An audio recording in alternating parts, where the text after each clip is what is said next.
Ang mission nato karon, itunol nato ang dala nato nga solar radio transistor dinhi nga panimalay sa NHA MAA karong buntaga.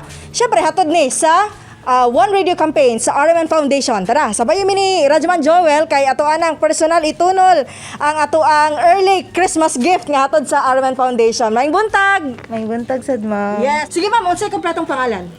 Sheila May Ganar, ma'am. Okay. Ma'am, ituno na namo si Mona personal ang dala namo nga solar radio transistor nga hatod mismo sa RMN Foundation na ma'am sa One Radio campaign. Ayan. Mangutana mi sa imo habi kuan ka na magmensahe ngano importante gyud ang radyo sa inyong pamilya.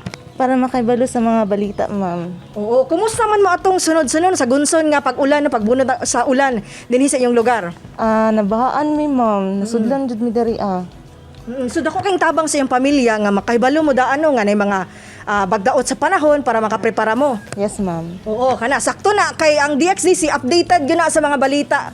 Ma'am, ug mga advisories na labaw na karon nga sa gunson no ang pagdaot sa atong panahon. Dagan kayong salamat sa DXDC o sa Tatak RMN. Kauban syempre si Rajman Joel Veray, kini si Amy Ginita, Tatak RMN.